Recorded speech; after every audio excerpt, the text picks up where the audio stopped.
De Kock has been the highest run scorer for South Africa in the format since the last World Cup to now. Look at it. He's really been in some roaring form there with those averages. I mean, look at that, an average of 50. Well, you'll take that any day. Look at the strike rate.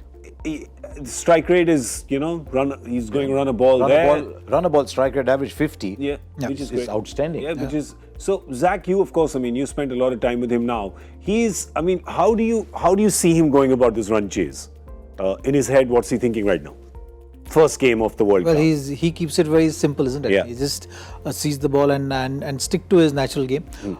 Generally a good player of fast bowling, so that's something which he'll enjoy playing against England, because they have 4 seamers coming at you with good pace and good bounce as well. So that's what length would trouble him. What length would England want to reach? What troubles him? What line and length would trouble him? The delivery is going across him. Yeah. Usually, most of the bowlers you'll see that the plan against Quinton de Kock is usually that set plan, where they use that angle of right arm bowlers going across him and force him to play through that cover region. Jofra Archer bowls well to left hand. Yeah. Bowls well. I actually saw Chris Woakes bowl well when the track was nipping a little. I don't know if this one was nipping a little against Imam and Fakhar Zaman in this recent spell. When the ball was nipping a little bit, he was good. But Jofra Archer's got a very good record against left-handers. So I'm only surprised if they throw him in straight away with the new ball. Yeah, De Kock's had a bit of a reboot himself, because his 15 World Cup didn't go that well. After that, he's been on this sort of dream run. And obviously, this is the biggest stage, Zach. So you've got to it's almost like this thing you have, right? The last one didn't go well. You wouldn't know, because all of yours went really well for India.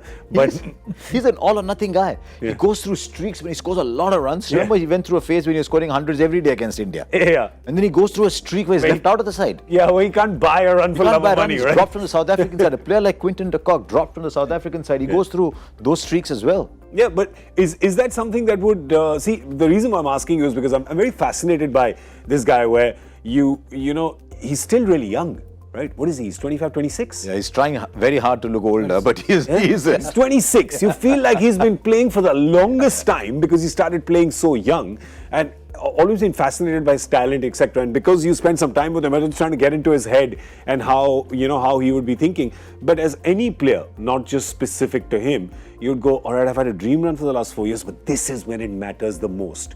Not just because it's a big stage, but because for my country, it just means a little more, given our history, than for other countries. He's got that fire. There is no doubt about it. So he wants to do well at the highest level, and he really takes pride in his game. So that's something which he'll be taking into the World Cup as well. So he's looking for this kind of stage to showcase his talent and have that kind of run, which you've seen at the stage in IPL as well. He's in good form, and with players like these, it's important that they start well. So if you get onto that. Get those innings early on in the tournament, then you know that you have the confidence of making it big.